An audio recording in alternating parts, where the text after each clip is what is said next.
Maalinsangan ang hangin sa huling linggo ng Hunyo. Sa gitna ng katahimikan ng Vatican, habang ang mga kampana ay marahang tumutunog sa malayo, tahimik na naglalakad si Pope Leo XIII sa kahabaan ng pasilyo patungong kanyang silid opisina. Isang bagong araw, isang bagong liturhiya, isang bagong pagkakataong magsilbi. Ngunit sa ilalim ng kasuotan niyang puti, ang kanyang puso ay parang pinipiga ng isang bagay na hindi niya maipaliwanag. May natanggap po kayong sulat, Your Holiness, bulong ni Cardinal Terretti habang inilalapag ang sobre sa mesa. Makulay ang mukha ng sobre, manilaw, luma, at mukhang hindi galing sa isang opisyal na opisina. Walang selyo ng estado. Walang logo. Isang simpleng panitik lamang para kay Robert Francis Post. Napakunot ang noo ni Pope Leo XIII. Ang pangalan na yon, hindi iyon pangalan ng isang papa. Iyon ang pangalan ng batang iniwanan sa isang apartment sa Chicago, 53 taon na ang nakaraan. Tumigil ang kanyang paghinga nang makita ang lagda sa likod ng sobre.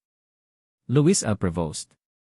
Tahimik niyang binuksan ang sobre gamit ang isang kutsilyong sulat. Pigil hini niya. Iniladlad niya ang papel na sulat kamay, nanginginig ang daliri. Habang binabasa niya, bumalik ang lahat, ang malamig na boses ng ina niya noong gabing iyon, ang pintuang isinara ng walang paalam, at ang katahimikan ng silid kung saan isang bata ang hindi na muling sumigaw ng si Papa. Robert, kung ito ang huling sulat na maisusulat ko, hayaan mong sabihin ko, walang araw na lumipas na hindi kita inisip. Ang dahilan kung bakit ako umalis ay hindi sapat na paliwanag. Takot. Kahinaan. Kaduwagan. Lahat yon at higit pa. Pero hindi kailanman dahil sa'yo. Ngayon, matanda na ako. Pagod. Malapit nang mawala. At bago iyon mangyari, gusto kong makita ang anak kong naging isang santo sa paningin ng mundo.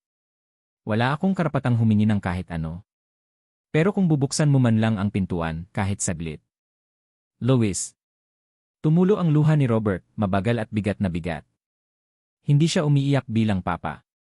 Umiiyak siya bilang batang iniwang mag-isa, na ngayon ay binigyan ng pagkakataong harapin ang anino ng kanyang pagkabata. Terretti, mahinang tawag niya.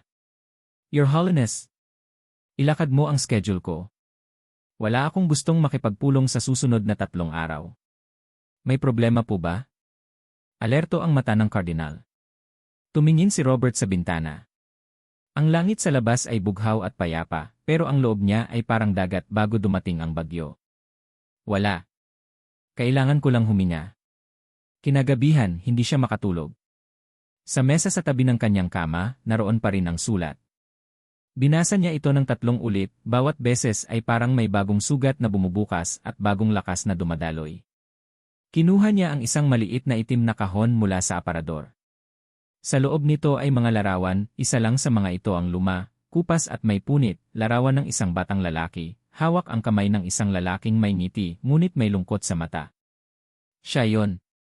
At ang ama niyang si Louis. Lumakad siya papunta sa kapilya. Walang bantay. Walang sekretaryo. Walang kamera.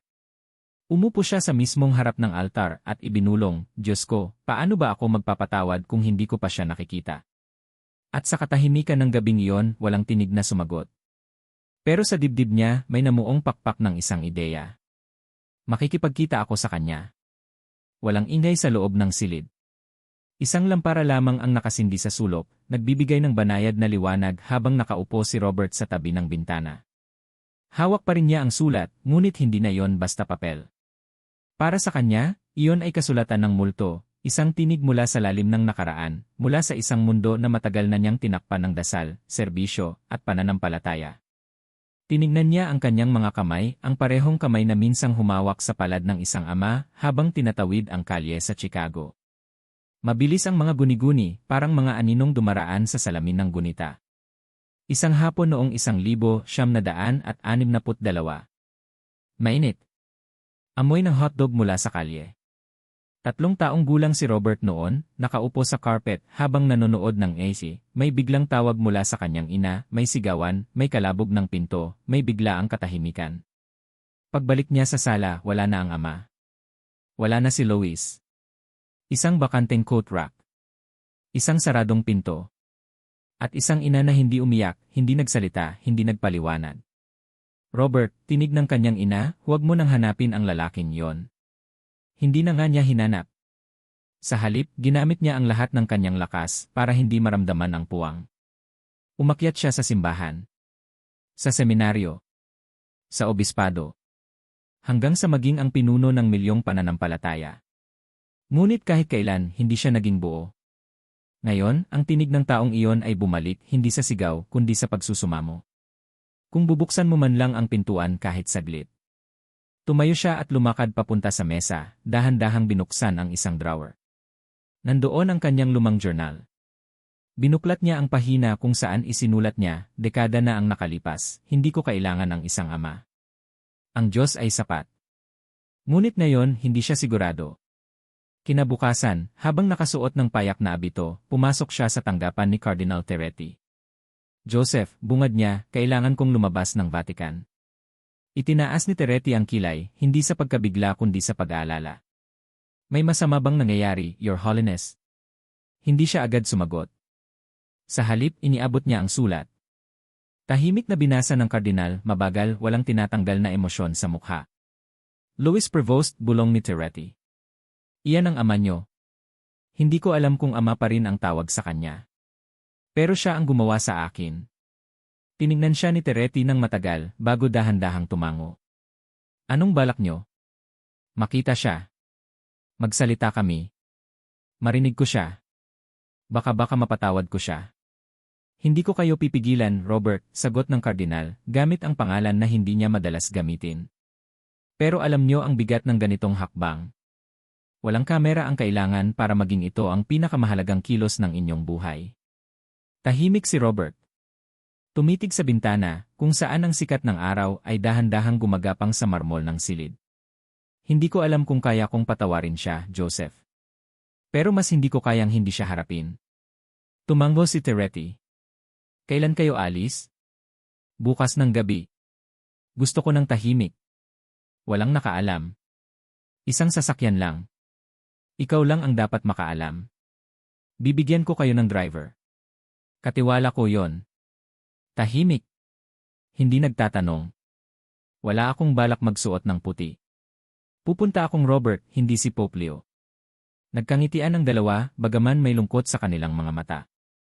Ito ang simula ng isang paglalakbay na hindi isinulat sa mga encyclical.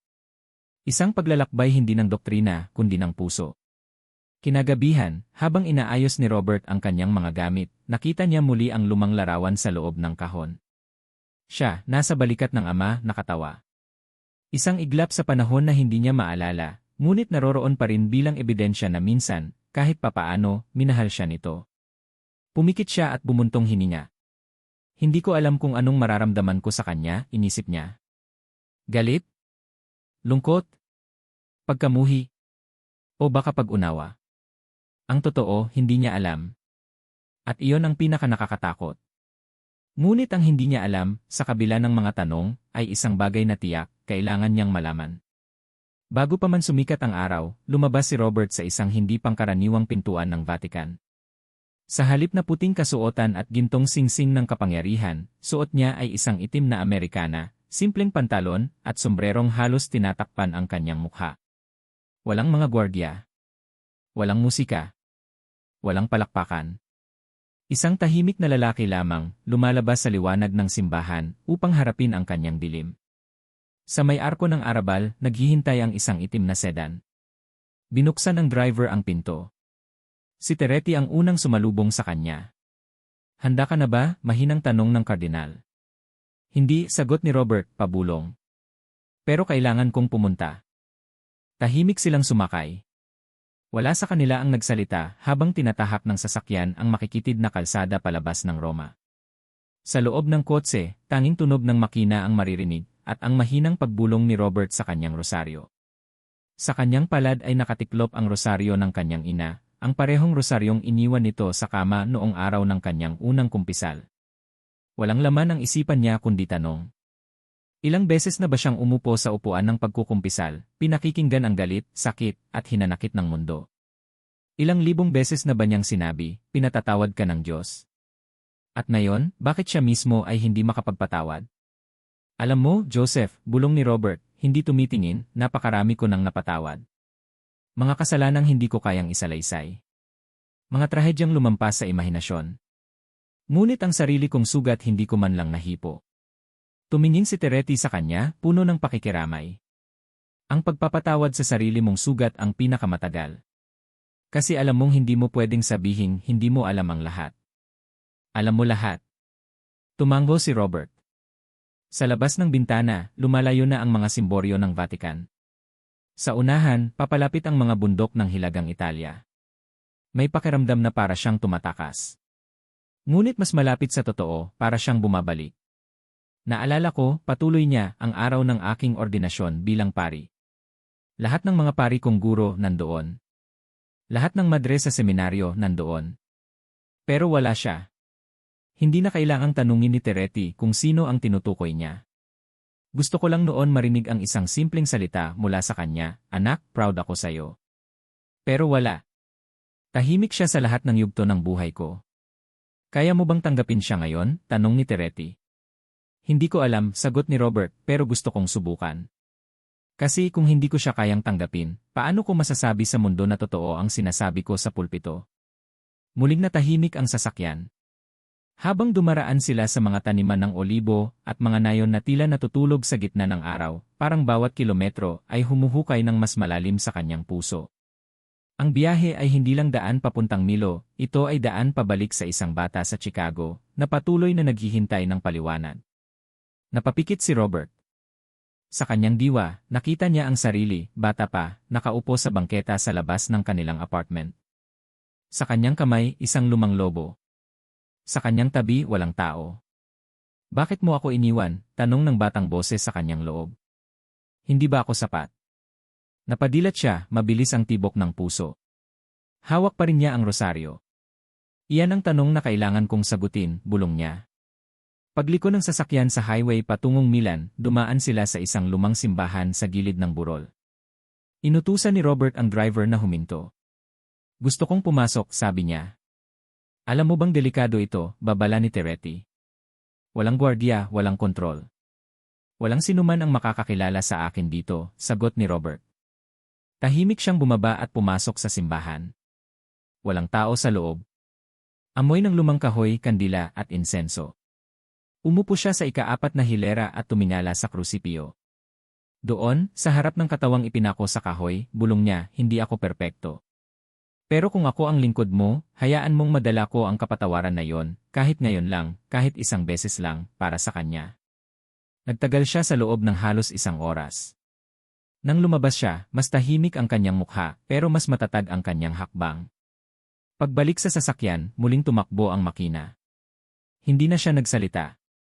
Ang natitirang mga kilometro ay parang isang rosaryo ng pagninilay, bawat liko ng daan ay isang pagkakataong pag-isipan kung sino siya, kung ano siya, at kung anong dapat niyang gawin. At sa dulo ng daan, sa isang apartment sa Milo, naghihintay ang isang matandang lalaki na minsan niyang tinawag na Ama. Tahimik ang gabi nang marating nila ang gilid ng lungsod. Ang mga ilaw sa kalsada ay malabnaw, at ang mga gusali ay parang mga aninong umiiwas sa pansin. Huminto ang sasakyan sa harap ng isang gusaling may kupas na pintura, may mga bintanang sarado at harapang may basag na ilaw.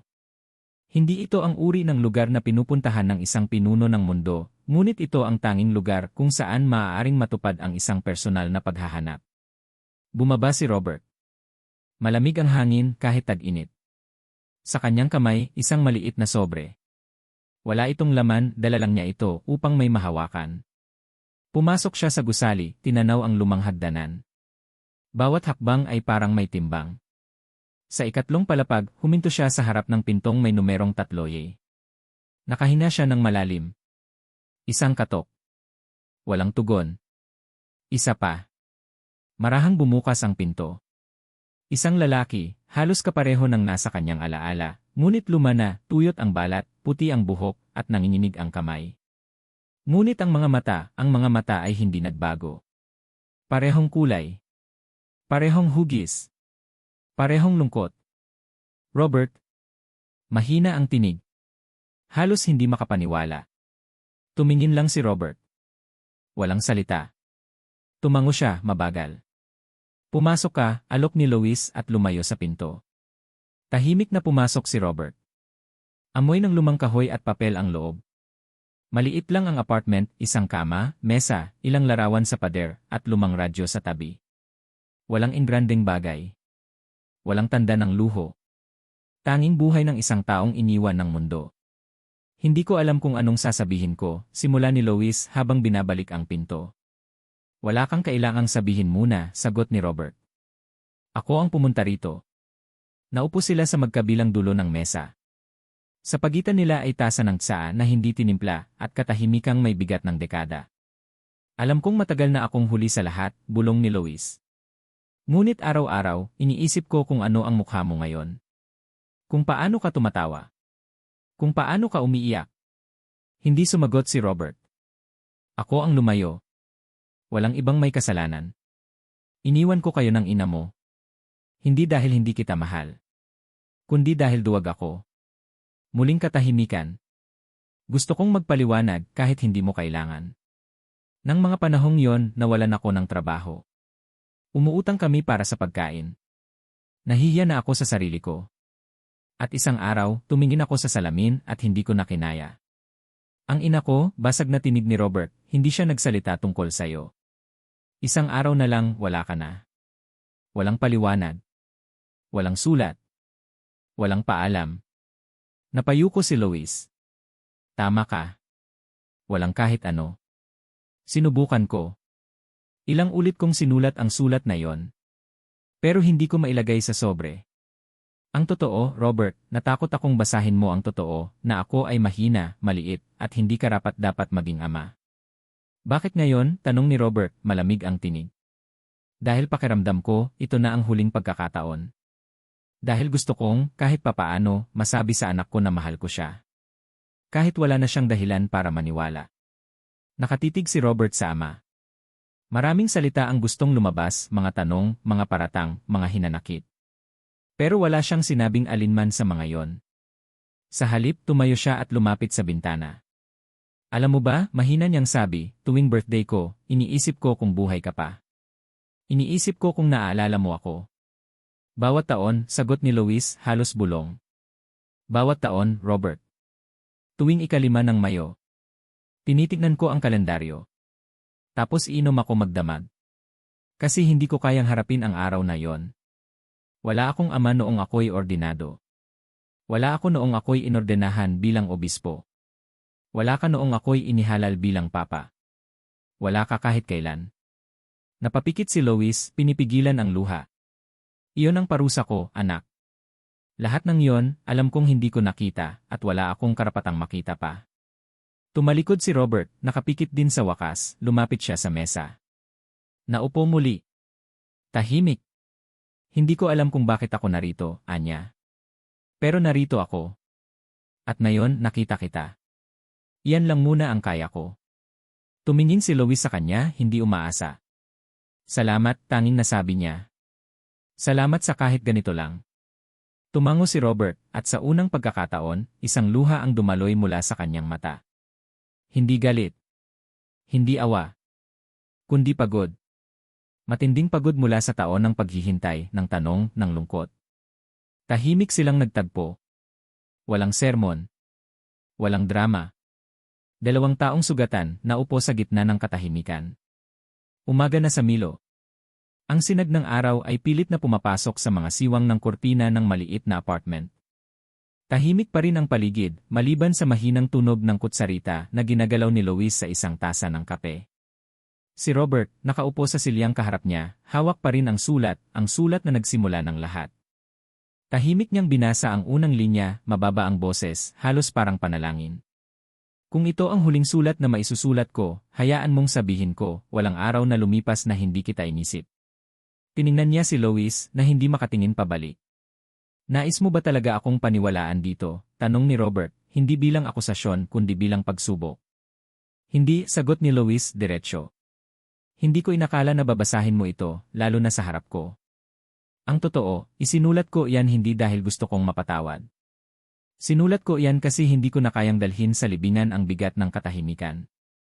Tumingin si Robert sa papel, pinunasan ng hintuturo ang gilid ng sulat.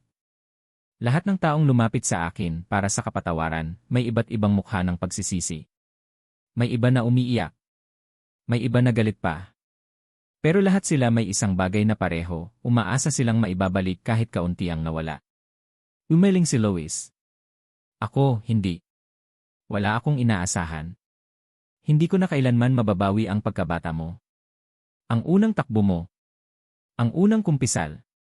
Lahat ng iyon, wala ako. Humigpit ang hawak ni Robert sa papel. Hindi mo alam kung ilang taon kong tinanong ang sarili ko kung ano ang mali sa akin. Kung ako ba ang dahilan kung bakit ka umalis. Hindi ikaw, agad na sagot ni Lois. Ako ang mali. Ako lang. Matagal ang katahimikan. Hanggang sa inilapag ni Robert ang sulat sa mesa, dahan-dahan. Hindi ko masasabi na napatawad kita ngayon. Pero narito ako. At pinipili kong subukang makinig, makakita, at baka, sa tamang panahon, makapagsabi ng totoo. Nagbukas ang bibig ni Lois, parang may sasabihin, pero walang lumabas. Sa halip, pinatong niya ang isang kamay sa mesa, malapit sa kamay ni Robert. Hindi sila nagkadikit, pero sapat na ang distansya, para malaman nilang may landas na muling binubuo.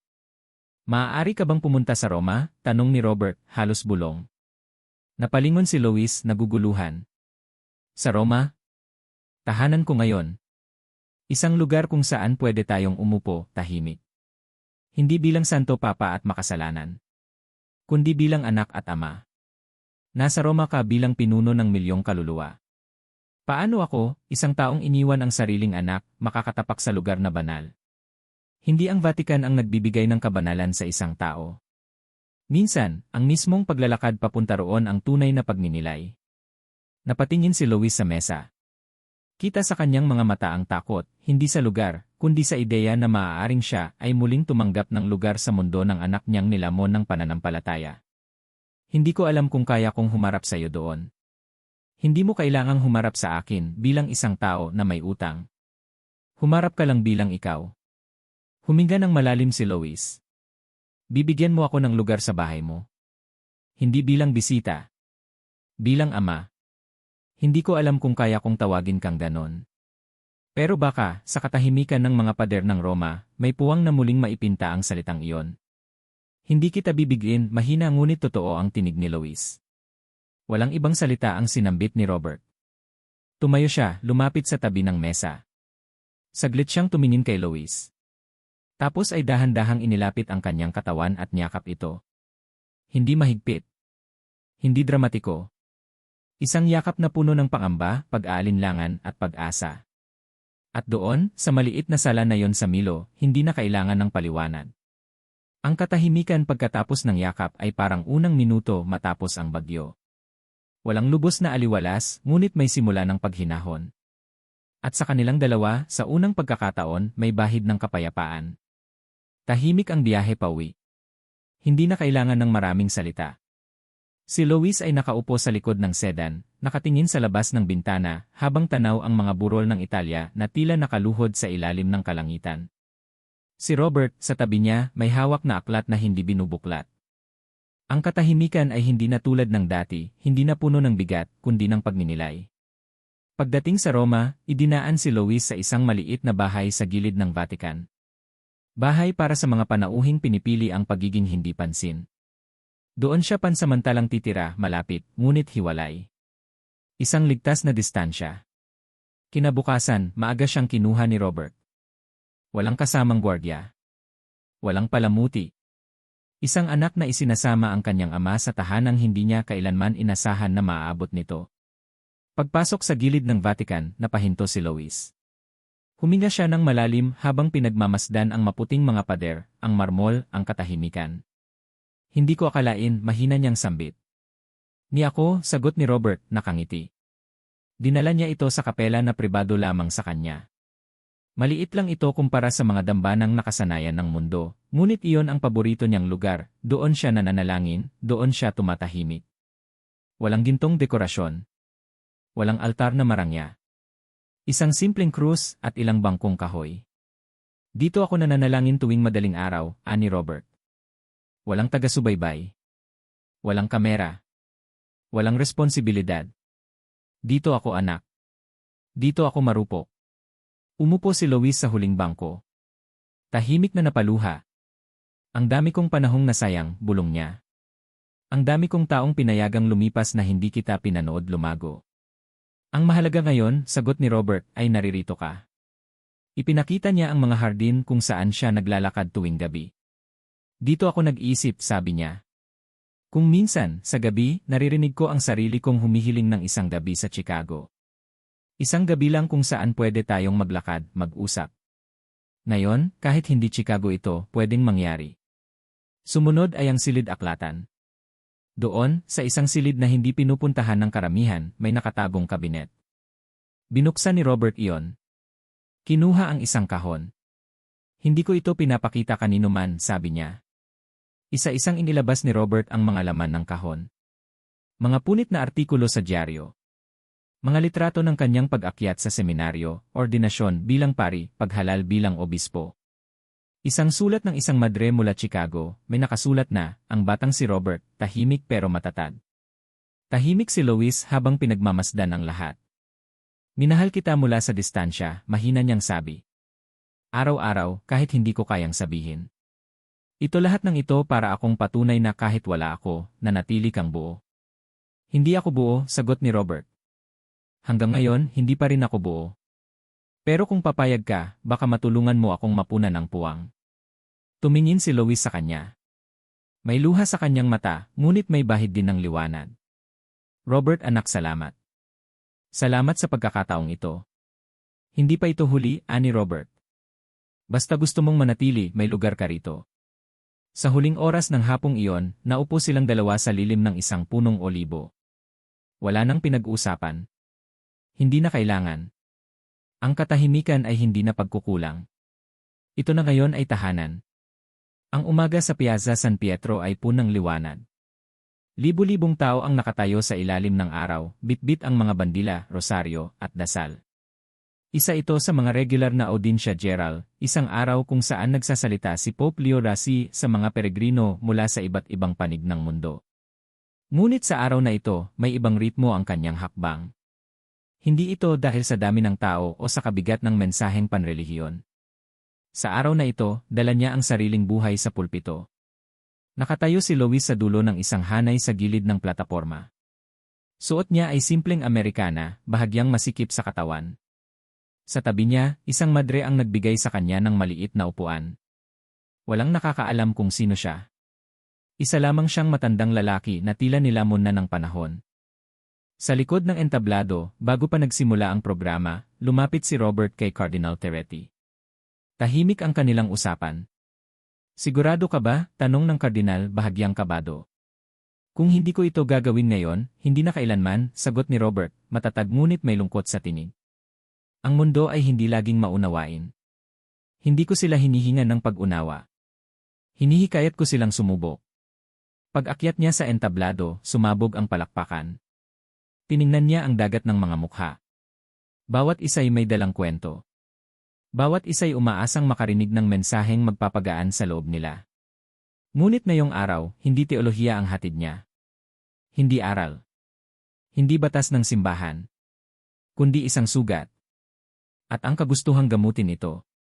Mga kapatid sa pananampalataya, panimula niya, bawat isa sa atin ay may kanya-kanyang krus. May mga krus na gawa ng kahirapan, ng digmaan, ng sakit. Ngunit may isa pang uri, ang krus ng katahimikan. Ang krus ng mga salitang hindi nasabi. Ng mga taong nawala bago tayo handang magpaalam. Napatingin siya sa isang punto sa gitna ng crowd. Doon, tahimik na nakaupo si Lois, hindi makatingin sa entablado. Ngayon, patuloy ni Robert, nais kong magsalita hindi bilang papa, kundi bilang anak. Ang ingay ng lugar ay biglang bumaba. Wari hinihigop ng katahimikan ang buong liwasan. May isang lalaki sa gitna niyo ngayon.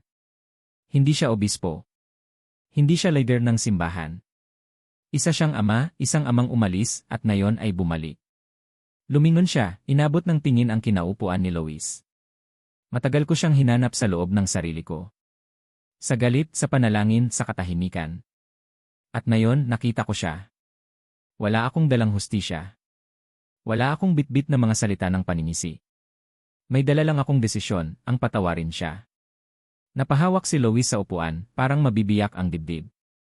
Sa paligid niya, may mga taong napapatingin sa kanya, hindi pa rin sigurado kung anong eksaktong nangyayari. Bakit ko ito sinasabi sa inyo? Tanong ni Robert.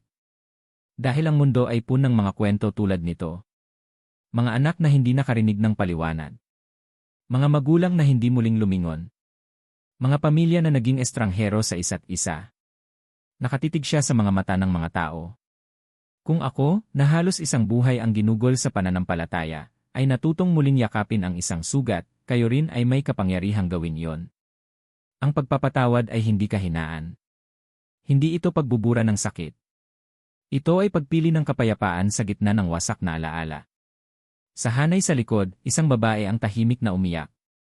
Isang binatang lalaki ang tahimik na yumuko, hawak ang cellphone, tila iniisip kung tatawagan ang ama niyang 5 taon nang hindi kinakausap. Ang bawat pamilyang magkaaway, ang bawat magkakapatid na hindi na nag-uusap, ang bawat anak na iniwan at bawat magulang na nagkulang, lahat kayo ay may pag-asa pa. Hindi ko kayo pinipilit. Ngunit ipinaabot ko sa inyo, maaari pa. Bumaba ang boses ni Robert. Lumingon muli kay Lois. At sa kanya, na narito ngayon, salamat sa pagbabalik. Hindi mo kailangang maging perpekto. Sa panahong ito, sapat na ang naririto ka. Ang mga huling salita ay hindi bahagi ng sermon. Hindi para sa lahat. Para lamang sa isang matandang lalaki na buong buhay ay iniwasan ang liwanag. Ngunit sa oras na yon, inilantad siya ng anak niya, hindi upang hatulan, kundi upang kilalanin. Pagkatapos ng talumpati, isang katahimikang tila mas banal pa sa dasal ang bumalot sa liwasan. Walang sigawan. Walang emosyonal na eksena. Tanging isang bagyo ng damdamin na bumangon sa puso ng bawat nakarinig. Sa dulo ng plataporma, bumaba si Robert. Hindi sa altar, kundi sa hanay ng mga tao. Lumapit siya kay Lois. Inabot ang kamay. Hinawakan ito. Tumango. Walang salita. Walang kailangang ipaliwanag. At doon, sa harap ng mundo, isang anak ang piniling hindi ang paghusga, kundi ang muling pagtanggap.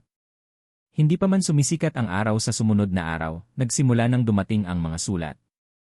Unang batch, 12 sobre mula sa Frana, Portugal, Argentina. Iisa ang laman, mga kwento ng mga anak na naghahanap ng mga amang nawala, ng mga amang walang lakas loob na bumalik. Mga simpleng salita, salamat sa pag-amin, ngayon ko lang nakita ang sarili ko sa salamin, baka hindi pa huli ang lahat. Sa ikatlong araw, daan-daang email na ang dumagsa. May mga larawan ng mga taong muling nagkita matapos ang dekada.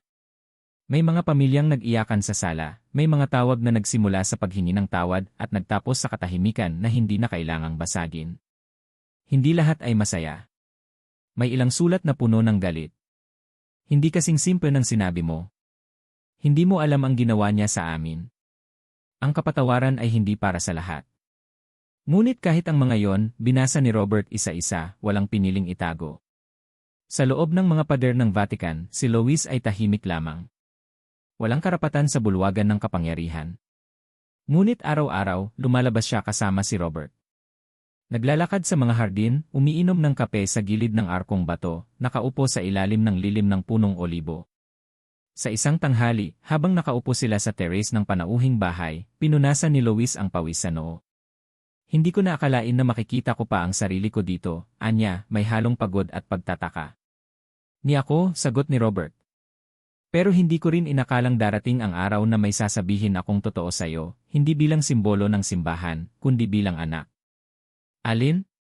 Tinatanggap kita, Lois. Hindi bilang perpekto. Hindi bilang bayani. Bilang isang tao na minsang bumitaw pero bumalik. Humigpit ang hawak ni Lois sa baso ng tubig. Tumulo ang isang patak sa kanyang kamay. Salamat, mahina niyang sagot. Hindi ko na rin alam kung karapat-dapat pa ako sa alinman. Walang sinumang karapat-dapat sa kapatawaran, sagot ni Robert. Ngunit lahat ay pwedeng pumili nito. Sa mga sumunod na araw, napansin ni Robert ang pagbabago sa lakas ng ama. Madalas itong nauubo. Madalas mapagod sa maikling lakad. Sa gabi, hindi na ito bumababa mula sa kama. Tinawag niya ang manggagamot ng Vatican. Tahimik ang konsultasyon. Matapos ang pagsusuri, lumapit ang doktor kay Robert. May mahinang pulso sa kaliwang baga. At palaging pagod. Maaari itong sintomas ng huling yugto. Kailangan ng pag-aalaga. Hindi na siya nagtanong. Sa halip, lumipat siya ng kwarto sa parehong bahay kung saan nakatira si Lois. Araw-araw, siya na ang nagpapalit ng unan. Siya na ang naghahain ng sabaw. Hindi na po plurasi sa mga sandaling yon. Anak lang siya, pagod, tahimik, totoo. Isang gabi, habang nilalagyan niya ng bagong kumot ang kama ni Lois, tinawag siya nito, mahina. Robert, ni. Enan? Natakot akong mamamatay akong hindi kita muling nakita. Tumingin si Robert. Sa mata ng matandang iyon ay naroon pa rin ang parehong takot ng lalaking umalis sa Chicago. Hindi mo ako nilapitan noon. Pero narito ako ngayon. Hindi ka na kailangang maging ako, bulong ni Lois. Hindi ka kailangang umasa na maibabalik ang oras. Ang mahalaga, narito ka, hindi bilang papa kundi bilang Robert. At ako'y hindi namamatay sa dilim. Hinawakan ni Robert ang kamay nito. Walang luha sa kanyang mga mata, pero may bigat ang bawat hinga. Sa totoo lang, dagdag pa ni Lois, hindi ko alam kung ano ang naghihintay sa akin sa kabila. Pero kung doon ko man lang masabi sa Diyos na hinawakan ko muli ang kamay ng anak ko, sapat na yon. Kinabukasan, maaga pa lang ay hindi na nagising si Lois. Tahimik ang silid. Ang hangin ay malamig at ang liwanag ng araw ay marahang bumalot sa katawan ng taong minsang nawala at muling natagpuan. Sa tabi ng kama, nakaupo si Robert. Hindi siya nagsalita. Hindi siya nagdasal sa mga wikang Latin. Sa halip, pumikit siya at bumulong, salamat sa pagbabalik. Salamat sa pagpili na huwag mamatay na estranghero sa akin.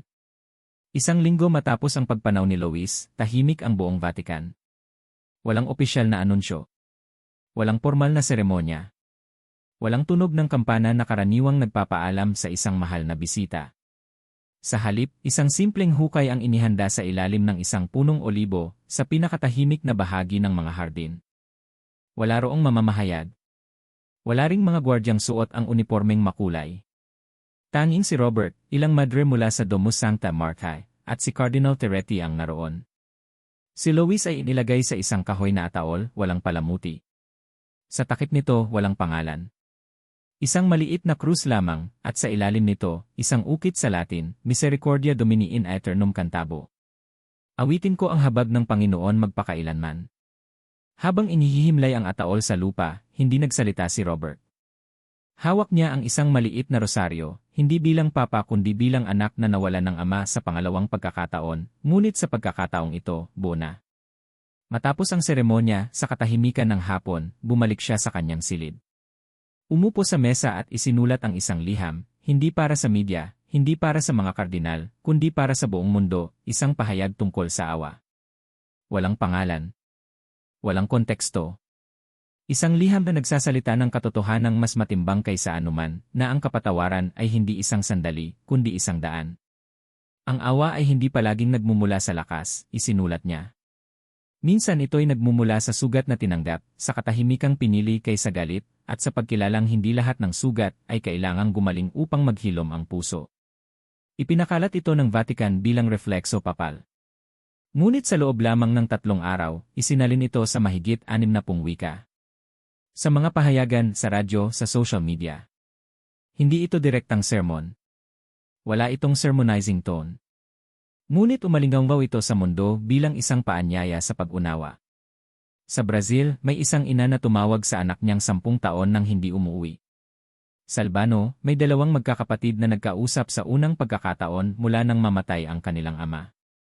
Sa Ireland, isang paring matagal nang nasuspinde ang humingi ng tawad at muling tinanggap ng kanyang parokya. Walang malaking himala. Ngunit bawat maliit na pagbabago ay parang hininga na muling ibinabalik sa mundo.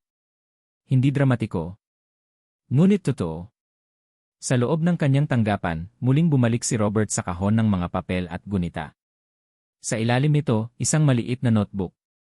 Binuksan niya ito. Walang titulo. Ngunit nagsimula siyang magsulat. Isang salaysay, hindi bilang pinuno ng simbahan, kundi bilang anak na napagod sa katahimikan, at sa wakas ay nakahanap ng tinig. Isang maliit na aklat ang inilathala makalipas ang 2 buwan. Walang litrato sa pabalat. Walang pangalan sa unang pahina. Tanging pamagat sa pagitan ng 2 tahimik. Ang librong iyon ay hindi humiling ng kilig. Hindi rin ito kathang inspirasyonal.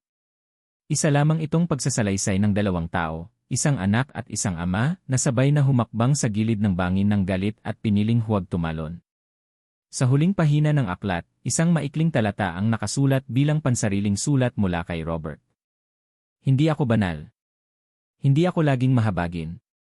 Ngunit pinili kong buksan ang pinto, hindi para sa liwanag, kundi para sa isang taong minsang lumabas sa buhay ko.